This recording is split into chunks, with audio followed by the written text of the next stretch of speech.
Bueno, pues aquí estamos. Para los que no estéis en YouTube, lo primero, bueno, lo digo porque en el vídeo se ve claramente dónde estamos y qué estamos haciendo aquí, pero estamos de nuevo en el Instituto Valle de Ayer en Moreda, que ya vinimos el año pasado, y repetimos en las jornadas de emprendimiento, que por eso tenemos aquí a Marco, que si te parece, bueno, también estamos con Lara y con Natalia. Hola, chicas.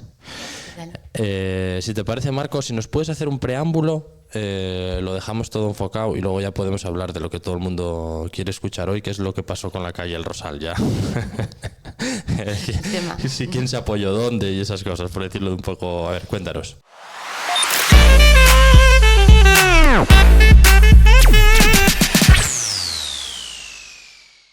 Vale, te cuento. Bueno, estamos organizando ya lo que son nuestras terceras jornadas de emprendimiento.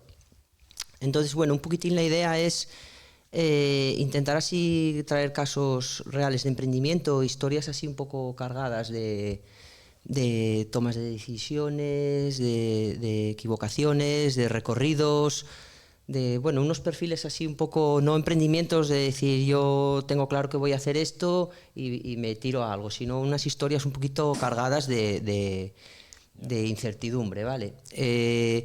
Creemos que son casos buenos además para los chavales, porque los chavales realmente están en una época así parecida, que tienen que tomar decisiones, se equivocarán, tendrán que corregirse, hasta que encuentren un poquitín el camino, ¿vale? Están presentes de público, claro. Sí, que están aquí ellos. Entonces, bueno, la idea básicamente gira en torno a los protagonistas son los emprendedores. Hoy es el 16 de abril, Día Mundial del Emprendimiento. Entonces, bueno, dentro de lo que fue la planificación de las jornadas, ayer que fue la inauguración, les dimos un poco más de cancha a lo que son las instituciones y los organismos que acompañan un poco y que intentan asesorar al emprendedor, pero el día de hoy básicamente lo que van a pasar por aquí son emprendedores desde varios puntos de vista, sostenible, rural, femenino, etcétera, etcétera.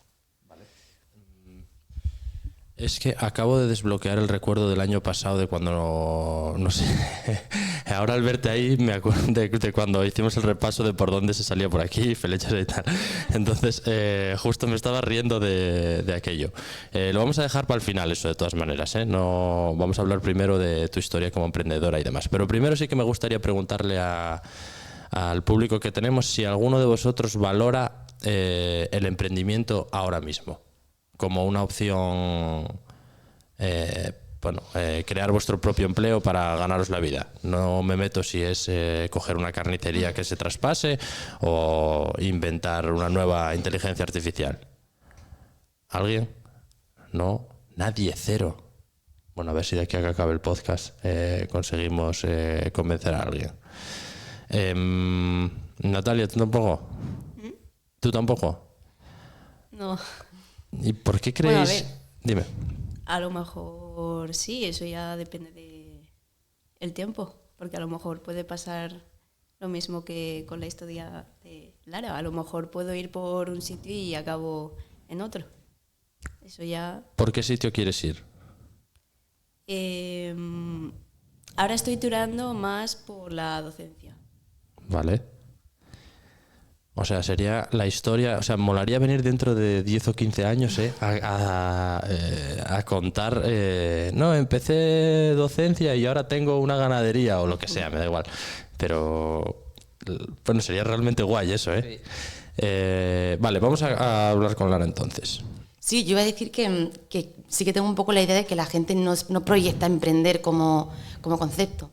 Que a lo mejor se visualiza, pues eso, en mi caso, trabajando en una librería y ve que a lo mejor es montar la librería y emprender montándola.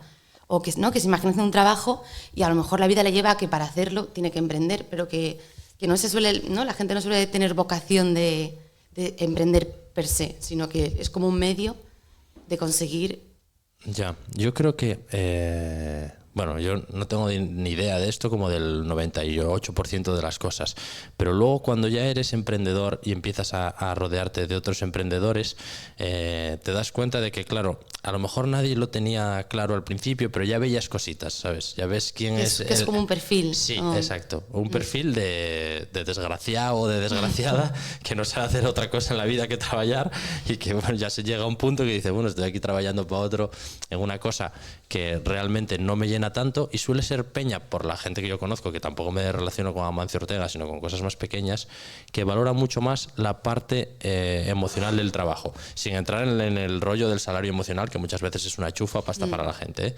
Pero, vale, tú, ¿cómo llegaste a la librería? Yo llegué a la librería porque, bueno, es que no sé hasta dónde remontarme, la verdad, pero de estas cosas que hablabas tú, como de equivocarte, y yo estudié matemáticas. Hombre, pero eso tampoco será una equivocación, quiero decir. Sí, porque no quería dedicarme a eso. Fue un poco por presión, se me daban bien, y entonces estudié matemáticas y lo dejé en cuarto de carrera. Equivocarme no es porque estoy aquí porque lo hice, pero no es lo que quería hacer y aún así lo hice. Y empezó así, en cuarto de carrera dejé matemáticas y me puse a trabajar directamente y a estudiar lengua y literatura por la UNED a distancia, que es lo que en realidad quería hacer. Mientras trabajé de profesora de robótica educativa, trabajé en institutos dando la 7ª hora esta de matemáticas de refuerzo, luego me fui a París y trabajé de guía turística y bueno, después de hacer muchas cosas, yo soy de Madrid, pero me mudé a Granada con mi pareja, que él es profesor de geografía e historia, y una vez me planté en Granada, se me pasó por la cabeza que ni siquiera se me había ocurrido trabajar en librerías, porque unía pues 2 mundos que me gustan, que es el trato al público, porque no me veía encerrada en una oficina, entonces juntaba esa parte del trato al público con los libros y con la literatura. Entonces dije, venga, va a ser trabajar en librerías. Me hice un currículum específico para eso, busqué todas las librerías que había en Granada, lo mandé a todas las librerías, me presenté en persona, a los 2 días me llamaron de una, me hicieron una entrevista y al acabar me dijeron, estás contratada, empiezas mañana. Y estuve trabajando ahí, estuve trabajando 4 años. Un poco lo que dices, nada, malas condiciones, cada vez con más responsabilidades, y llegó un momento en que era como la gerente de la librería, pero económicamente no estaba remunerado. Y la situación se hizo un poco insostenible, entonces llegó un momento en que decidí que me quería ir, pero que quería seguir trabajando en librerías y que ya sabía cómo había que gestionar una librería, entonces que la mejor idea a lo mejor era abrir una propia. Entonces ahí fue tomar la decisión de dónde y ya me vine para Asturias. O sea, te viniste solo buscando un lugar ideal para abrir tu... Ostras, chaval, no pensé que había, no sé, lo típico que a lo mejor un traslado de pareja o alguna cosa así. No, nos vinimos juntos, o sea, coincidía que yo dejaba de trabajo en la otra librería y que mi pareja tenía que opositar. Entonces ya era plantearse, pues, de dónde íbamos a poner el huevo, dónde iba a opositar él y dónde abrir la librería. Hicimos como un mapa, un poco un mapeo de España, buscamos una comunidad autónoma pequeña, porque en Andalucía si él oposita y abro la librería en Málaga, le mandan en Jaén, entonces tenía que ser como una comunidad autónoma uniprovincial. Visitamos Murcia también. Yo dejé el trabajo a mediados de enero del año pasado. ¿La final fue Asturias contra Murcia? Sí. Es que y claramente ganó Asturias. Si fuera una película estarían los dos como con el globo, ¿sabes? Dándole vuelta al cariño, donde pongas el dedo, viviremos nuestra próxima aventura. Y fue un poco más reflexionado, tampoco mucho más, pero nos vinimos una semana y esa semana encontramos el local y el piso. Y nos mudamos en febrero. Esa semana encontrasteis el local y el piso, dijo nadie nunca, chaval. El mismo edificio, sí. Ostras, qué guay. O sea, estabais hechos para venir para aquí, vaya, porque digamos que conspiró un poco el universo. Sí. Luego se complicaron las cosas, luego ya no fue tan fácil. Esta fue como la parte más fácil. Sí. Vale, pero antes de... Vamos a parar la historia principal ahí cuando llegáis a Oviedo. Dejar una carrera en cuarto me parece una de las decisiones más difíciles que puede alguien tomar con la edad que, bueno, entiendo que tenías, porque el coste hundido de haber llegado hasta cuarto, o sea, eso tiene que tirar como un caballo. Sí, imagínate lo claro que lo tenía que tener. Y además es lo que tú dices, porque yo ya llevaba tiempo ya sabiendo que quería dejar la carrera, a lo mejor llevaba 2 años sabiéndolo, pero ya llevaba 1 año y medio hecho, entonces tenía que seguir. Hasta que llegó un momento en que es que tenía tan claro que no quería dedicarme a eso. ¿Y pasas de retomarlo? ¿Esa carrera está muerta para siempre o a lo mejor algún día dices...? A lo mejor algún día, eso, por la UNED. Ya. Alguna asignatura suelta, porque me gustan, me llaman la atención, soy una persona curiosa. Nunca me gustaron las matemáticas y de repente como en segundo de bachillerato me gustaron mucho, me llamaron mucho la atención y tenían como una parte que, bueno, como muy teórica relacionada con la filosofía que me gustaba. Mira, hablando antes de perfiles que se van descubriendo, ¿tú luego descubriste más matemáticos y matemáticas que tuvieran esa pasión por la literatura, o ahí sí que te notas un poco más? Es que muchas veces nos lo presentan como mundos enfrentados, ¿no? Tú tienes que ir a letras o a números o a tal o a cual. Y joder, no sé. Sí, te encuentras, porque además si a ti te pasa, pues sabes encontrar a gente que está en tu situación, pero no, una minoría, diría. Vale, ¿quieres preguntar algo? Vale. ¿Y cómo te sentiste cuando descubriste que tu pasión no era las matemáticas, sabiendo que ibas a dejar la carrera en cuarto de grado? ¿Cómo me sentí con quién, perdona? Cuando descubriste que al final no era que ibas a hacer matemáticas, o sea, que lo que tú querías era justamente lo contrario a lo que te decían que hicieras. Bueno, pues fue tan complicado que lo estuve como arrastrando años, que igual yo quería haber hecho incluso el bachillerato de letras o de bellas artes y el de ciencias, o sea que fue muy complicado porque fue una realidad que estuve negando muchísimo tiempo, porque es que encima es que se me daban bien, entonces evidentemente lo tenía que hacer, no había opción, y era un poco también enfrentarte es que ahora con perspectiva, ya con 32 años lo veo hasta absurdo, pero no lo era porque en el momento era muy importante el cómo explicárselo a la gente. Era también como muy complicado, tenía como que elaborar muy bien el discurso para saber en cierto sentido defenderme. Sí, porque la gente luego no suele ser comprensiva con gente que tiene su vida patas arriba, claro, pero como es mucho más fácil pegarle patadas a los de los demás, pues entonces... El consejo era siempre, bueno, pero ya termínala. Sí. Ya, pero bueno, si no está para ello, no está para ello, ¿no? Claro, si eso es una cosa tan personal que, no sé, a saber. Sí, bueno, y no sé, y si hay decisiones acertadas o no las hay, desde luego esta lo era. Ya. De los que hay aquí, ¿cuántos queréis ir a la universidad? ¿1? ¿2?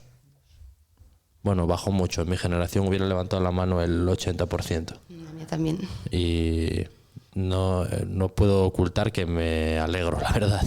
Porque, a ver, yo la universidad la viví muy bien, me gustó mucho y tal. Tenía una novia en Granada, además. Entonces, claro, tenía unos veranos estupendos. Pero tampoco te crees que me aportó muchísimo a nivel de conocimientos, ¿eh? A mí tampoco. Bueno, a mí me aportó más, bueno, luego, por supuesto, como entrar en el mundo laboral. Y yo sí que hice un Erasmus, hice una Seneca que ahora se llama SICUE, en Granada. Y eso me aportó más que... Ya, no, yo vi el Erasmus también me puso a vivir, la verdad. Que tampoco quiero yo que la gente que quiere la universidad que vaya, por supuesto, que es una cosa estupenda de hacer, que no... Pero bueno, ¿dónde estuviste de Erasmus? En Italia, en Perugia. No lo conozco. Pero bueno. Vale, estábamos entonces en Oviedo. Hemos llegado ya. El local, ¿qué local era? Antes se llamaba El Chaston, está el número 59. Es verdad, sí lo leí. En la calle Rosal. Entonces, ¿y tuviste que reformarlo o no? Esto ya Tuve que hacer, sí, porque tenía licencia caducada. Esto pasa con los locales cuando están más de 2 años cerrados, caduca la licencia, entonces ya tenía que cumplir unas características que no hacía falta que cumpliese cuando estaba abierto con anterioridad. Entonces era pues como hacer una rampa de acceso, hacer un servicio, tiene que tener baños. Ya, mira, estas son cosas para las que no te prepara periodismo ni matemáticas. Coger la paleta y ponerte a rascar, ¿te tocó o pudiste reformar con un equipo de reformas? Pude hacerlo con equipo de reformas porque además, bueno, yo venía a trabajar mucho tiempo y no sé qué, entonces capitalicé el paro y ya tenía en cuenta que hay subvenciones que están como destinadas a esta. Entonces, es verdad que al principio lo tuve que aportar yo, pero ya, de hecho, la subvención para la obra ya me la concedieron. Yo también jugué un poco con eso, con un alquiler que sabía que era más barato porque hacía falta como esta inversión inicial, pero porque ya había pedido otras subvenciones para otra librería y sabía como que él podía suplirlo luego por ahí. Ah, muy bien. Vale, ¿y todo ese proceso cuánto duró? Desde que empezaste a trabajar en el local hasta que pudiste abrir. Me mudé en febrero, yo creo que como empezar a trabajar en el local y la obra debió empezar en mayo y abrí en agosto. Los matemáticos también cuentan con los dedos, me acabo de fijar. Me pasa con los meses solo, ¿eh? ¿Solo con los meses? Sí, me pasa con los meses. Ah, entonces es una tara tuya propia. Sí, es como... No se le puede un viaje aplicar autista o algo así. Sí. Perdón, que con el rollo de los dedos se me fue. Sí, pues eso, como que yo creo que empezó como en mayo y abrí la segunda semana de agosto. Ah, bueno, muy bien. Sí. O sea, tú lo vivirías como si hubieran sido 7 años, me Sí, imagino. eso, exactamente así. Pero bueno, no está mal. Sí, no es una locura, porque además la gente me decía, no, estas cosas y este tipo de licencias son, yo se lo he hecho a no sé quién y lleva 2 años esperándolo y no sé, pero creo que también hay más facilidades para librerías que para, por ejemplo, hostelería. Mira, en minuto 15 ya salió una figura clave en el emprendimiento que es el cenizo. Si tú cuando montas algo siempre hay alguien, el cenizo o la ceniza, que te viene a decir que, ya verás lo de la licencia, es que las librerías no sé qué, es que lo de los podcasts no sé cuánto. El cenizo es mi enemigo natural. Y sí, que tiene algo como de pitoniso, ¿no? De leer el futuro y siempre es... Joder, pero es que además los hay muy buenos, porque los hay capaces de convencerte, ¿eh? Aunque tú estés segura al 100% de que aquí va una librería y ya lo verás cómo va a ir, como el cenizo sea bueno, duermes mal, ¿eh? Sí. Entonces, podéis ir o no a la universidad, pero no seáis cenizos. Eso sí que haced lo que queráis menos ser cenizos. Además, en el suroccidente cenizos hay muchísimos, porque es o sea, nosotros ahora tenemos una radio en Villablino que es de los últimos pueblos de León, o de los primeros, según vayas. Quiero decir, Cerredo, que es mi pueblo, es o el primero de Asturias o el último de Asturias, ya con León. Y claro, es una tierra muy deprimida en el sentido económico por toda la historia del carbón, que se está dando cuenta ahora que hay vida más allá del carbón. Desde que se cerró el carbón hace ya unos cuantos años, que fue un proceso muy duro. Entonces, ese es el ambiente en el que el cenizo se siente como crecido, porque ya os lo decía yo, todo Claro, todo mal. Y eso, tío, se extiende como la peste. Pero bueno.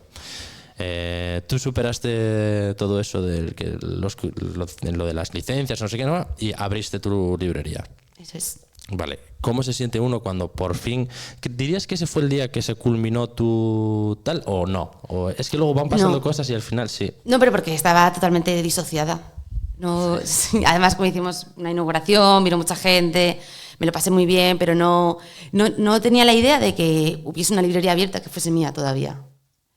¿Cuándo la empecé a tener? No lo sé, porque ahora sí la tengo y la siento como con entidad y personalidad y ahora ya sí. No sé cuándo imagino que fue gradual. Desde luego no fue cuando abrí. Ya. Vale, luego para el final sí que me gustaría que nos dejaras como una especie de claves o consejos que te gustaría dejarle a alguien que se viera metido en un lío como el tuyo de emprender, reformar, montar el negocio, apertura y luego tener que ir ahí todos los días. Mira, una vez me contó uno que tenía una granja de gallinas, que lo que más le costó pasar del sector que venía al de la granja de gallinas es que eso está ahí todos los días. Y está ahí todos los días y es tuyo. O vas tú o no hay más historia. Y que claro, ese tipo de responsabilidad que sí que le generaba cierta ansiedad. Sí, a mí me pasaba al principio, creo que me pasa un poco, pero me pasa menos que cuando me alejaba de la librería, pues porque viajaba o lo que sea, tenía pesadillas con que se inundaba, como que necesitaba estar cerca para tenerla, decir, bueno, pues en cualquier momento me acerco y veo que está ahí y que está bien. Es como un hijo, ¿no? Un negocio. Es como tener 24/7, que se dice ahora tanto, ¿no? Sí. Realmente es así. Sí. Yo es verdad que si tengo como el móvil de la librería en mi móvil personal y de la librería lo dejo en la librería cuando no estoy, porque si no sí que sería como si fuese un brazo más, una extensión tuya. ¿Tienes empleados? Trabajo con mi pareja y le tengo contratado. Uh-huh.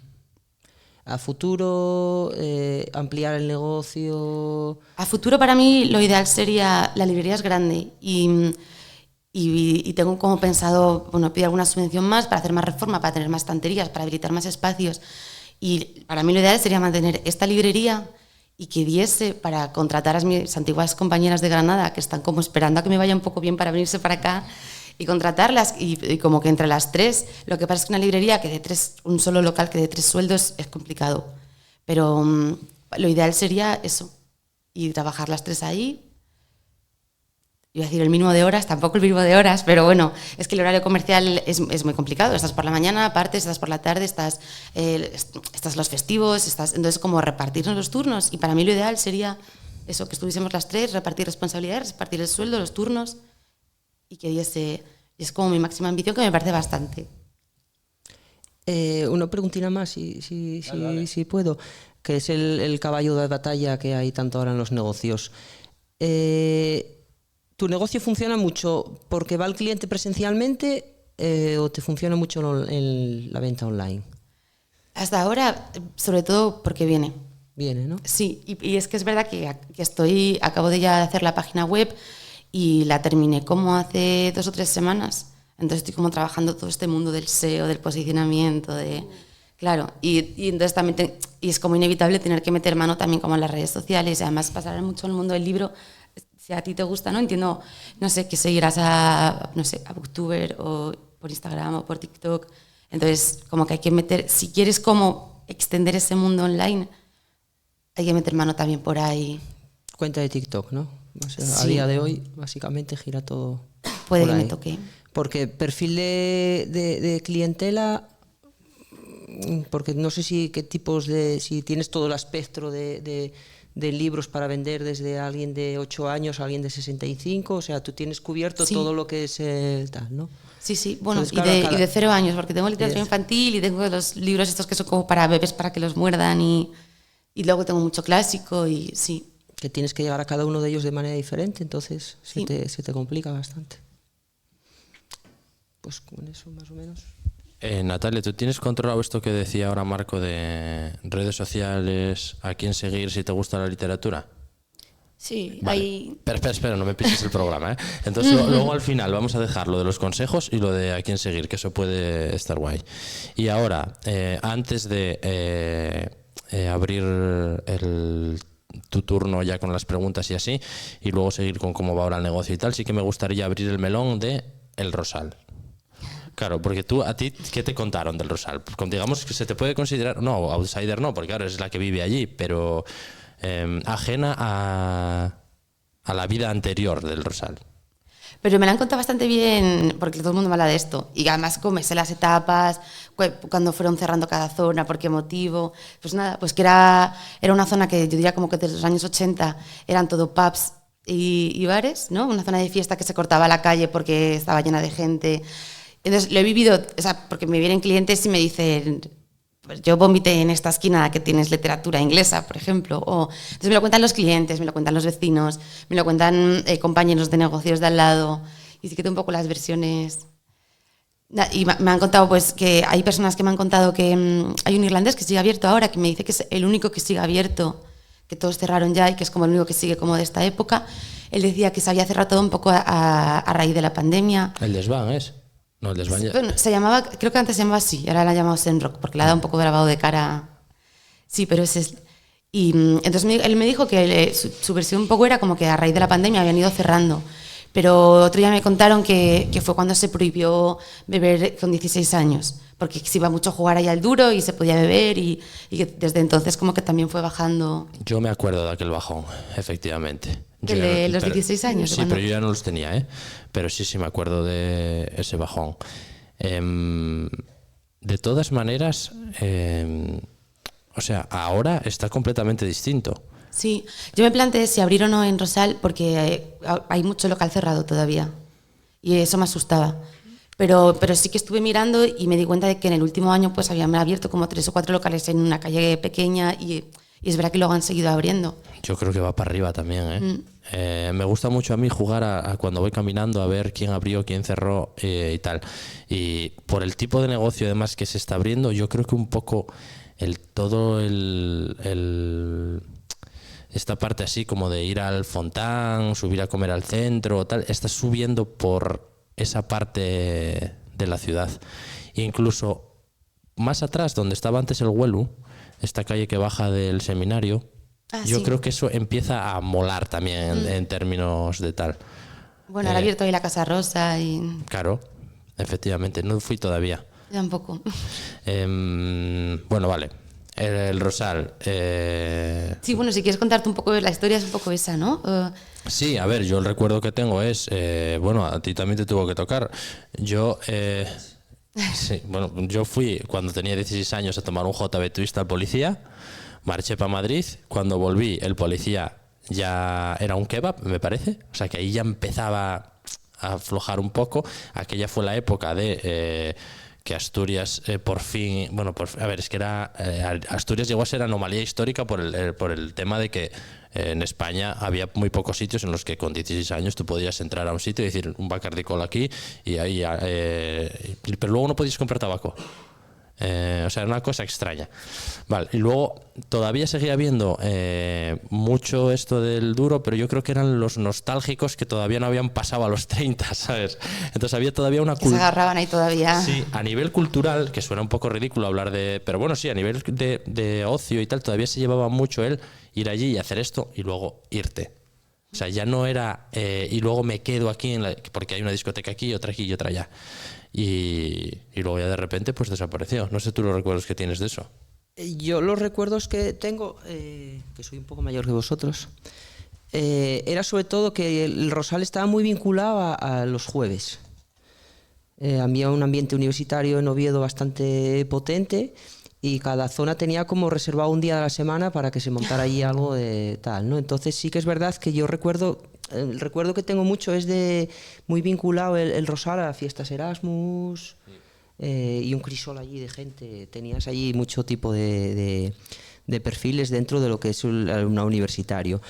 Y luego de fin de semana ya parecía como que había cambiado un poquitín, iba más hacia la calle Mall, la calle Oscura, etcétera, etcétera. Pero el Rosal tenía, dentro de lo que era el ocio nocturno de Oviedo, es verdad que tenía un hueco muy potente, ¿eh? No era el fin de semana, pero los jueves, sobre todo, aquello era un hormiguero puro y duro. El que lo ha conocido en su plena tal, lo ve hace unos años, porque ahora por suerte es verdad que está floreciendo un poco y daba pena pasar por allí. La verdad es que sí. Yo tengo vecinos que me cuentan un poco traumatizados también, porque no sé, a lo mejor esta época que habláis es como del 2000 o así, ¿no? Sí. Pero ellos me hablan también como de finales de los 80, 90 y lo dicen como un poco... Ya, pero bueno, en esa época incluso toda la zona del Fontán y tal era una zona muy deprimida. En general. En general. Y ahora me estoy acordando de que aquellos años eran muy fuertes las espichas universitarias, que es una cosa que se perdió. Que, bueno, pues no sé, en Madrid, por ejemplo, cuando estaba Santubo y todas esas cosas, pues aquí también funcionaba mogollón. Estaba la novena de químicas y cosas así que tú decías, pero si en químicas debe haber 20 personas estudiando, ¿por qué hay aquí 6.000 tomando algo? Pero bueno, también funcionaba así. Pero ahora el Rosal... digamos que está súper bien. O sea, tiene su supermercado, que en el centro es difícil encontrar un supermercado así tan grande como integrado en la calle, sí, que no lo llegas ni a ver, que es como una forma muy elegante de tener una gran superficie ahí. Y luego el tipo de negocios que se van abriendo sí que tienen otro punto. Hay algo municipal también ahí, creo que está el Padrón un poco más abajo. Entonces digamos que cumplió la treintena el Rosal, se rehabilitó para tal. Sí. Yo creo que en el último año han abierto 2 pizzerías, un mexicano, una joyería como de artesanal y la librería va a abrir una lavandería, o sea que sí. Vale, y ahí en ese entorno es donde está la librería. Volvemos ahora con eso, pregúntale tú todo lo que quieras. La verdad es que me surge como, no sé, muchos empresarios tienen el pensamiento de quiero abrir esta empresa, pero no sé si va a salir bien. Y es como que los empresarios tienen como que no tener miedo al fracaso y seguir como con la empresa para adelante. Y me da curiosidad saber si tú alguna vez tuviste el pensamiento de puedo fracasar y luego no sé qué puedo hacer, si volver a retomar la carrera o qué puedo hacer. Sí, yo estaba aterrorizada. Justo retomar la carrera no lo hubiese hecho, pero y me planteaba, tenía miedo y no me dejé espacio a decir un plan B. Dije, no va a haber plan B, va a ser esto y tengo que hacer todo lo posible porque salga, porque no pasa nada. Si luego es verdad y lo hablas con la gente y te lo dice y es verdad que si ya está, si no sale, pues no sale. Es verdad que has invertido tiempo, que has invertido dinero, pero... Que siempre se encuentra otra vía por la que salir. Y eso sí que haberme estudiado 4 años de matemáticas y pensar que era imposible dejarlo y al final dejarlo y encontrar otro camino, me consolaba un poco en ese sentido. pero sí que estaba aterrorizada, porque además yo sí que tengo esta cosa todo el rato, yo soy ceniza conmigo misma muchas veces, entonces de que me imagino como las peores situaciones que pueden pasar, luego es verdad que no pasan y eso me consuela, y cuando me las vuelvo a plantear digo, mira, no te pasaron hace 3 meses, no te van a pasar ahora. Pero sí, tenía muchísimo miedo. Lo que pasa es que hacía como los caballos que les ponen así para no mirar a los lados, y era como mirar al túnel y el camino, y lo tienes que hacer, y nada, y como paso a paso. Y pues, ¿y qué consejo darías a los jóvenes de hoy en día? Más que nada para que, bueno, a ver, no es un error, porque errores podemos tener todos, podemos cambiar de carrera y todo lo que sea. Más que nada puede ser un aprendizaje de vida, que tal. Pero ¿qué consejo darías a los jóvenes hoy en día para que crean que cambiarse de carrera o decir es que estoy yendo aquí porque me obligan o lo que sea, para que no piensen que es un error, sino básicamente para que sea como un aprendizaje de vida para ellos? Pues nada, pues el consejo es que no es ni un consejo, es que es la realidad, que de verdad, que si tienes claro que no lo quieres hacer, que es que hay infinitas opciones. Y ni siquiera es como volver a la casilla de salida donde empezaste, ¿no? Ya, o sea, todo sirve lo que has hecho. Yo cuando terminé matemáticas estuve trabajando en muchas cosas que pude trabajar porque había hecho matemáticas. Y me contrataron cuando fui guía turística en París, me contrataron, o incluso cuando trabajé en la librería de Granada, mi jefe me contó que me había contratado porque le llamaba la atención que yo hubiese hecho matemáticas, 3 cursos de matemáticas. Entonces, nunca estás como en la casilla de salida. Ya está, es simplemente dar un paso más. No es el paso que te imaginas que ibas a dar o que todo el mundo esperaba que dieses, pero es dar un paso más y es avanzar. Y se puede hacer. Yo, por introducir un tema que muchas veces no se cuenta tampoco cuando se habla de emprendimiento, es que las empresas, cuando la empresa es tuya, muchas veces no es solo un medio para ganar dinero. En mi caso, yo, por ejemplo, lo utilizo mucho como herramienta de conciliación. O sea, si tú tienes una vida tradicional, por llamarlo de alguna manera, en pareja, y una de las 2 personas tiene un horario fijo en un sitio fijo, eso te genera unas ataduras que son muy fáciles de romper si la otra persona puede gestionar de forma apropiada su horario. Y gestionar de forma apropiada puede disponer de su horario, que significa que muchos días a las 11 estás delante de la pantalla, pero puedes venir un jueves aquí a hacer esto. O cuando ya vas creciendo un poco y tienes pues o familia o un padre con la cadera rota o cosas así, no necesitas dar tantas explicaciones y te puedes ajustar de una forma más sencilla a las necesidades de vida que tú tienes. Es decir, eres rico en ese sentido de que no tienes que estar de 9 a 5 en un sitio sí o sí, y que te puedes permitir ciertos lujos, entre comillas, como ciertos lujos que puede ser cuidar de mi padre porque cayó y rompió una rodilla. ¿Sabes? Sin tener que delegarle eso a alguien que contrates, porque al final, en una situación normal, cuando tu padre o tu marido o tu hijo está en una situación en la que necesitan ayuda, te gusta ayudarlos tú. Y en la mayor parte de los trabajos, pues no puedes. Vale, y, buena chapa, ahora solo una más antes de lo de los consejos, que es emprender en el mundo de la cultura. Que por las experiencias que fui conociendo, si emprender es difícil, vuestro sector es, digamos, para empezar, es muy diverso, no me refiero solo a los libros, pero también paso por aquí gente que montó una compañía de teatro, que imagínate las vueltas. Este tipo de cosas relacionadas con la cultura son doblemente complicadas o luego no lleva tanto. Sí, creo que lo son.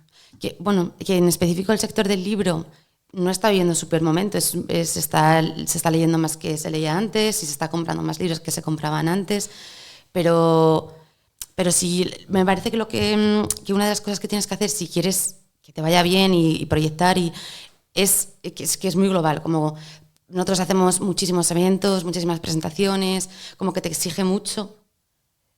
No vale vender libros y ya, ¿no? Eso, sí, que a lo mejor a una tienda, no lo sé, otro tipo de tienda, porque además lo que pasa en el mundo de la cultura es que los márgenes de beneficio son muy pequeños, entonces que a lo mejor en otra tienda que tiene mayores márgenes de beneficio, pues es una tienda, es una carnicería y te interesa tener como un buen producto y tener tu clientela, pero en esto te tienes que estar como más alerta, ¿no? Como todo el rato pues eso, y tejiendo como muchas redes, diciendo que sí a todo para conocer gente, y que eso a lo mejor ¿no? es una de las facetas que tiene como el mundo de la cultura.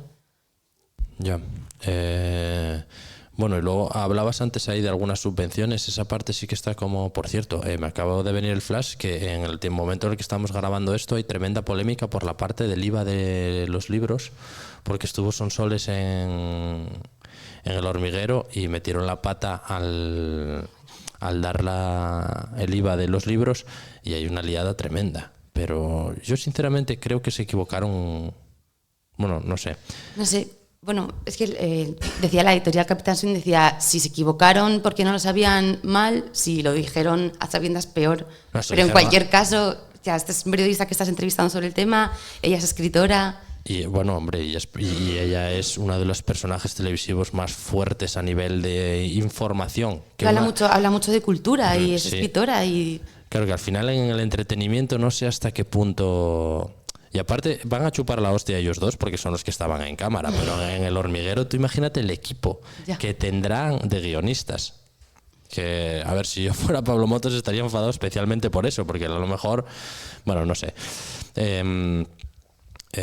Y bueno, me vino eso y ahora se me olvidó. Me preguntabas por las subvenciones, sí, creo. Pues eso, claro. Que si esa parte hay un poco, al ser algo cultural, tiene un apoyo extra o ni siquiera. Bueno, lo que pasa es que no sé comparar con el resto. Hay en concreto dentro del Ministerio de Cultura una parte que trabaja el sector del libro, de la editorial, y hay subvenciones que salen todos los años como dedicado a esto. Luego yo también miro las del Principado, las del Ayuntamiento, y bueno, que sean como enfocadas al sector del libro, nada, pues eso, por el Ministerio de Cultura. Te diría que luego en Asturias no hay como un refuerzo específico para la cultura. De hecho está todo, porque me salen como todas las subvenciones y casi todas están enfocadas como a la reconversión, a la ganadería y a la tecnología. Yo creo que sobre todo la mayoría de subvenciones que hay es para tecnología. Esa burbuja yo creo que va a bajar también. Bueno, por explicaros lo de la polémica, es que Sonsoles Onega y Pablo Motos hablaron en el programa de que siendo el programa El Hormiguero, de que el IVA de los libros estaba al 21%, que había algún otro IVA cultural, ahora no recuerdo exactamente cuál, que se había bajado, pero que el de los libros seguía y que no es así, el IVA de los libros está al 4%. El reducido. Y yo creo que, claro, una de las cosas más graves es que Pablo Motos llegó a decir como un paquete de educados. Entonces, claro, ya en la comparación ahí sí que das más pie a lo traía preparado, etcétera, etcétera. Pero bueno. Ya, mira, otra asignatura buena que se puede meter en tal es lo de preparar una subvención, ¿eh? Porque es un infierno guapo. Sí. Vamos, de hecho hay un negocio y una figura de emprendimiento que es la gente que te gestiona las subvenciones, generalmente a cambio de un porcentaje, porque los hay que van a éxito, que esto quiere decir, si no te dan la subvención, esa persona palma las horas, que me parece muy valiente. Sí, bueno, creo que una vez haces le pillas el tranquillo y no está como tan difícil, te exige mucho tiempo, pero que no es tan difícil hacer más. Que lo complicado de las subvenciones también es enterarte de que existen. Ya. Sí. Esa es la parte para mí más complicada, que no se te escape. ¿Tú cómo te enteras? ¿Tienes las alertas puestas? Tengo las alertas. Aún así, por si acaso miro, y estoy en el gremio de libreros y nos avisamos. Yo es que alguna vez estuve tentado, más que por eso, por las licitaciones. Que, por ejemplo, salen contratos de comunicación, de esto y lo otro. Pero, claro, una agencia tan pequeña como la mía no me puedo permitir tener a alguien pendiente de eso. Ya. Porque preparar un proyecto, alguna vez lo hice sobre todo para las de podcast. Y, por ejemplo, ahora con la radio en Villablino tenemos uno en el Instituto de Leones de Cultura para hacer un proyecto de memoria, de ir por los pueblos hablando con viejos. Y, claro, que es lo que más me apetece a mí del mundo, ¿sabes? Encima, si consigo que me paguen por eso, imagínate, es que tú piensas, llegar ahí con la furgoneta, mangar esto allí y que se siente no sé quién, que tiene 90 años, que son las mejores entrevistas que hago siempre, porque, claro, parece que no, pero en 80 años la vida cambió. Por ejemplo, nos contaba una de Cerredo una vez que rompió un brazo y tuvo que venir a caballo el médico desde Río Oscuro, que es como si aquí te viene el médico a caballo desde Figaredo, porque rompiste un brazo y bueno, entonces claro, esas cosas para la gente curiosa como tú, que también dijiste que tal, son la leche. Y para prepararlo fue un infierno, tío. Es que no estoy hecho yo para... Las licitaciones me parecen más complicadas que las subvenciones. No, yo ahí ya renuncié. Pero subvenciones alguna vez pido, porque para hacer cosas como esta, por ejemplo, es muy difícil de vender. ¿Quién va a pagar por tal? Entonces, ¿qué hago? ¿Dejo de hacer proyectos como ese? Si luego la gente cuando lo escuche le va a gustar. Sí. Mira, una de las cosas que este año pasado murieron mis abuelos, los dos que me quedaban. Y yo que tengo todo esto en mi casa, generalmente en el maletero del coche, nunca lo monté en la cocina de mi casa de Tablao. Y claro, eso, pum, se fue. Pero sí, claro, esto fue lo que hizo Ambas en el suroccidente con la música. Sí, y Sonia con en la TPA los lunes, lo de pueblos y tal. Hombre, estaría chulo que consiguieras hacer algo. Al final lo acabaré pagando yo. Sí, y conocer la gastronomía por los pueblos, porque la gente en los pueblos además es muy generosa, ¿no? Sí. Irías tal, te sacarían allí frisuelos, arroz con leche. O sea, el tema de la comida. El chosco, sí, por cada sitio que estuviera seguro que tal. Sonia lleva en la TPA, hace poco celebró, no sé si eran 800 programas o algo así. O sea, es un formato que realmente yo creo que sí que funciona, ¿eh? Mira, cuando fue Santa Bárbara, que fue el día 4 de diciembre, que es la patrona de los mineros, hicimos un programa en la radio con... Y eso que no eran tan mayores, ¿eh? Con prejubilados y así, y fue espectacular. Pero claro... Es verdad, pero este es un debate también. Bueno, tú que encima tienes una librería, ¿qué hago? ¿Persigo esto que no es una empresa que me va a hacer... No es potencialmente una máquina de hacer dinero, realmente. Tienes que buscarte otros objetivos. ¿O invierto ese tiempo en hacer algo que dé más pasta? Que es legítimo pensar así también, sí, claro, claro. Porque yo al final siempre acabo perdiendo dinero porque soy imbécil también y siempre acabo metido en todos los líos. Pero si tú a mí me preguntas a mí cualquier día al final de la jornada laboral qué tal, siempre hice un montón de cosas que me alucinan. Es que la respuesta a eso es conocerte y saber cómo vas a ser más feliz. Con un montón de dinero, claro. Ya, es que claro. Eso se responde solo sí. Abriendo lo de Rural Vía por la mañana y diciendo ya. De locos. Claro, no, es broma. Bueno, sí, efectivamente. Bueno. Claro, y luego hay gente que no tiene esa pasión por el trabajo, entonces, claro, entiende el trabajo como una herramienta para lo que pasa después. Y yo tampoco tengo pasión por el trabajo, ni siquiera por mi trabajo. Creo que es el trabajo que existe que más me puede gustar, pero... Ya. Pero no diría que lo hago por pasión, lo hago porque sí que creo que puedo vivir de esto y es un trabajo que me gusta y es el que me imagino que más me puede gustar. Pero pasión, siento pasión por leer o... Bueno, ahí va un poco, porque te iba a decir, bueno, entonces... Pero no por echar cuentas. Claro, porque el de al lado montó un mexicano, el otro montó un italiano, el otro un indio y tú una librería. Algo tiene que haber ahí, porque si no hubieras pensado fríamente y hubieras dicho, bueno, claro, pues claro. Aquí... va para arriba la parte gastronómica, voy a mangar un andaluz como el que hay más abajo. Vale, llegamos a la parte de las recomendaciones. ¿Quién quiere ir primero? ¿Tú lo tienes claro? Yo no. ¿Te acuerdas que hablamos de perfiles a los que seguir si te gusta la literatura y así? Sí, pero no me acuerdo. Tiene unos nombres muy raros. Pero bueno, si los describes nos vale. Mira, yo hace poco en un instituto describí lo del WordPad o algo así, que es como lo de escritura colaborativa, y luego nunca me acuerdo del nombre. Si te animas a decir a alguien, si no vamos directamente con lo de los consejos de emprendimiento. O si son cuentas que recomiendan libros o son de escritoras. Sí, tipos de cuentas. O si sigues alguna cuenta de alguna librería. No. No me acuerdo. Vale, pues ¿tú tienes alguna? Yo sigo cuentas de librerías sobre todo y luego de escritores que conozco, pero y sí que hay un perfil ahora. Han abierto un par de librerías, una precisamente en Murcia y otra en Madrid, que son chicas que eran influencers y del mundo como de la literatura y de los libros y han abierto librerías y les está yendo muy bien porque son muy conocidas. Hay una muy guapa en Ponferrada. ¿Os suena Prodigioso Volcán? ¿No? O Mario Tascón. bueno, son gente así como muy famosa en comunicación, y estos de Prodigioso Volcán tienen una agencia súper guapa en Madrid y están muy vinculados a la zona de León. De hecho, tienen un retiro en Bavia, un retiro, sí, como medio corporativo, así, que lo hacen en Bavia todos los años y suelen ir escritores y tal. Y ahora abrieron una librería en Ponferrada, que no me acuerdo cómo se llama, que estuvimos allí hace poco porque nos fuimos a presentar por el tema de que tenemos una radio por allí, y mola la de Dios, la verdad. ¿Cómo se llama?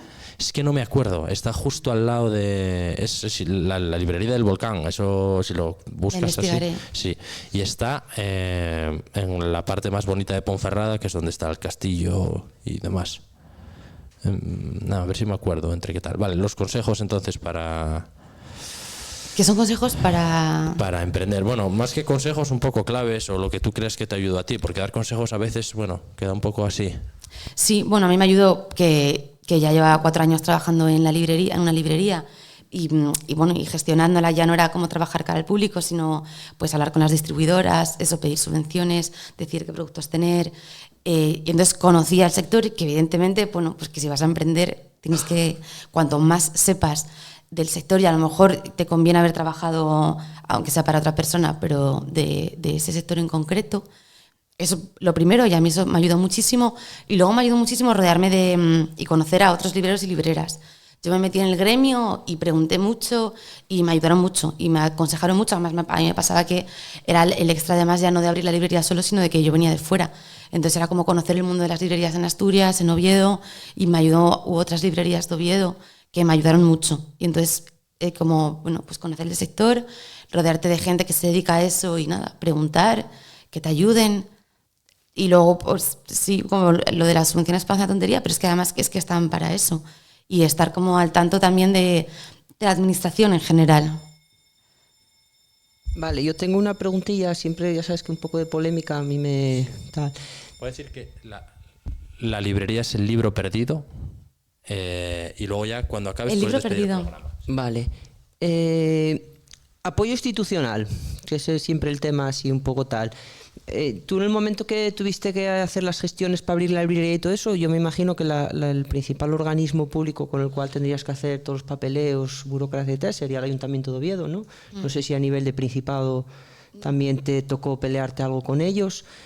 ¿Tú crees que hay cosas que ellos deben de mejorar para facilitar, no matar la iniciativa? ¿Apoyan realmente? Porque claro, de cara a la galería parece que como que apoyan y tal. No todo es dinero a la hora de abrir, hay muchos procesos internos que si estás acompañado y bien asesorado mejor. ¿Cómo fue en tu caso el tema del apoyo? Pues inexistente, o sea, porque no existió como una relación. Era simplemente, yo tuve que contactar a un aparejador, por ejemplo, y yo era todo el rato asesorarme a través del aparejador y de mi gestor, que ya habían hecho cosas parecidas y sabían lo que había que hacer, pero no tuve en ningún momento una relación, porque además es que es muy difícil comunicarse con ellos y que te responda la misma persona que te respondió 2 semanas antes y que entonces conoce tu caso. Nada, era como tantear a ciegas un poco y... Porque, bueno, una ventanilla única o algo de esto que en Oviedo lo habrá, ¿no? Me imagino, esta típica ventanilla que es de apoyo al emprendedor, puntos de apoyo al emprendedor y todo esto. Sí, debe haber. Es verdad que hay un servicio que se llama PAE, que es un servicio de apoyo al emprendedor, que es un servicio de apoyo al emprendedor. Lo que pasa es que esa parte yo la hice en Andalucía, desde Granada. Porque como capitalicé el paro, yo me di alta como autónoma cuando estaba todavía en Granada. Y sé que hay también aquí, pero bueno, es verdad que ese recurso que no se me estaba olvidando y existe en Oviedo, porque luego lo busqué y existe. Es que yo lo utilicé... Porque yo, con esto acabo, tú a la hora de decidir, por ejemplo, el venirte a Asturias, o Asturias versus Murcia versus Cantabria, no sé cuántas uniprovinciales mirarías, ¿las trabas burocráticas las miraste para escoger el sitio o...? No, eso no fue una condición para tú decir ¿dónde me va a ser más fácil abrirme? Eso no lo tuviste en cuenta, ¿no? Si tuvieras que decidirlo ahora, ¿lo tendrías en cuenta? Es que no.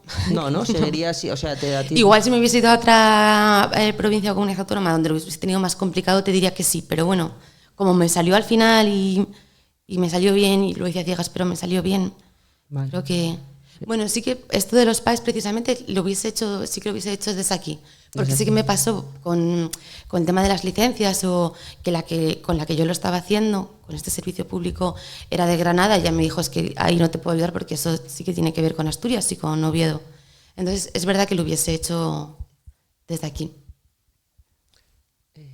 Yo no sé si ya quieres que acabe, ¿no? El remato. No quiero que me hagas el trabajo y despidas el Vale.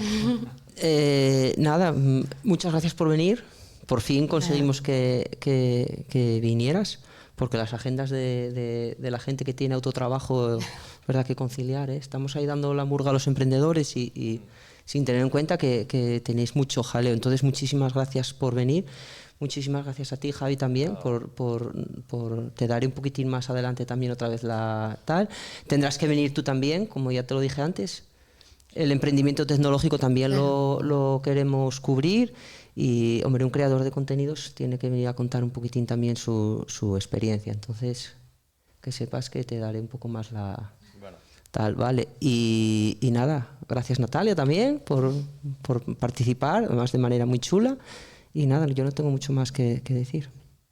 Yo diré, si me da tiempo, que no lo hemos dicho, que la librería se llama La Tercera Palabra, por una obra de teatro de Alejandro Casona, y que ya tengo web y podéis comprarlo por ahí.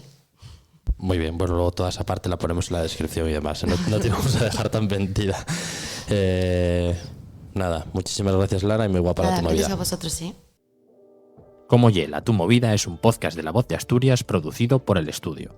Suscríbete a este canal para no perderte ningún episodio. Si quieres estar al tanto de la actualidad asturiana, puedes consultarla en lavozdeasturias.es.